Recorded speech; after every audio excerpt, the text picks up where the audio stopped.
Salam sejahtera bagi kita semua. Perkenalkan, nama saya Cindi Natasha Malahu dari Prodi Manajemen Pemasaran dengan NIM C0B023029.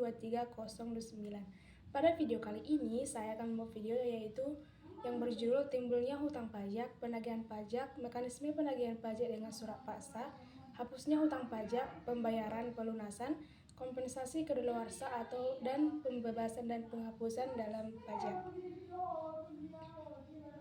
Yang pertama yaitu timbulnya hutang pajak yang terbagi menjadi dua, yaitu ajaran formil dan ajaran material. Yang pertama itu ajaran formil. Ajaran formil ini dilihat dari ajaran formil bahwa hutang pajak timbul sehubungan dengan dikeluarkannya surat ketetapan pajak oleh Fiskus. Hal ini terjadi apabila pemungutan pajak dilakukan dengan official assessment system, yaitu sistem pemungutan pajak dilakukan di mana jumlah pajak yang harus dibayar dan dihitung oleh Fiskus. Yang kedua yaitu ajaran material. Dari sisi ajaran material, bahwa utang pajak timbul karena undang-undang dan karena ada sebab yang mengakibatkan seseorang atau suatu pihak dikenakan pajak. Selanjutnya itu penagihan pajak. Secara umum, penagihan pajak didefinisikan sebagai sebuah proses tindakan yang dilakukan oleh penanggung pajak atau wajib pajak dalam melunasi utang pajaknya beserta biaya penagihannya.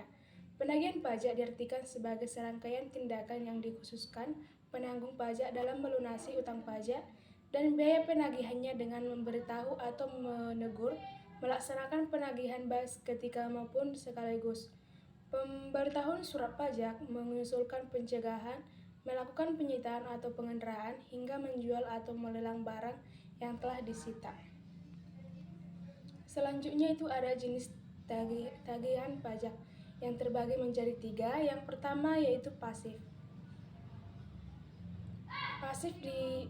Pasif ini dilakukan apabila wajib pajak atau penanggung pajak tidak melakukan pembayaran pada saat jatuh tempo sejak diterbitkannya STP dalam penagihan secara aktif. Yang kedua yaitu jenis tagih pajak aktif.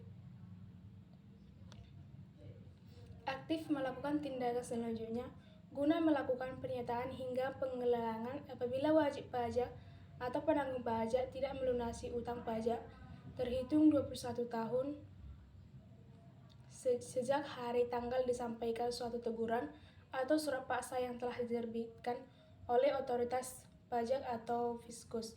Yang ketiga yaitu jenis tagih pajak seketika. Penagihan pajak yang dijalankan oleh Fiskus dan jurusita pajak terhadap wajib pajak secara langsung tanpa menunggu jangka waktu atau jatuh tempo yang telah ditentukan oleh pelunasan pajak. Selanjutnya yaitu ada mekanisme penagihan pajak dengan surat paksa. Surat paksa adalah surat perintah pembayaran utang pajak dan biaya penagihan pajak. Surat paksa diterbitkan setelah lewat waktu 21 hari terhitung tanggal surat. Teguran disampaikan pada dasarnya penagihan pajak dilakukan apabila penanggung pajak tidak melunasi utang pajak dan biaya penagihan pajak. Selanjutnya itu kan tindakan penagihan pajak ada beberapa tahapan. Yang pertama itu pejabat dapat melakukan tindakan penagihan pajak dengan tahapan, yaitu melakukan penagihan seketika dan sekaligus, memberitahukan surat paksa, melakukan penyitaan barang milik penanggung pajak, melakukan penjualan barang milik penanggung pajak yang telah disita, menyusulkan pencegahan dan melakukan pengendaraan. Selanjutnya itu hapusnya hutang pajak terbagi menjadi tiga. Yang pertama yaitu pembayaran. Pembayaran secara lunas dalam bentuk sejumlah uang yang dilakukan oleh wajib pajak, penanggung pajak atau kuasa hukumnya merupakan faktor yang menyebabkan berakhirnya hutang pajak. Yang kedua itu ada kompensasi. Kompensasi ini terjadi apabila wajib pajak mempunyai tagihan berupa kelebihan pembayaran pajak. Jumlah kelebihan pembayaran pajak yang diterima wajib pajak sebelumnya harus dikompensasikan dengan pajak-pajak lainnya yang terutang. Selanjutnya yang ketiga yaitu ada daluarsa. Daluarsa atau lewat waktu adalah sebagai salah satu sebab berakhirnya utang pajak dan hapusnya perikatan karena lampaunya jangka waktu tertentu yang ditetapkan oleh undang-undang. Dan yang terakhir yaitu ada pembebasan atau penghapusan.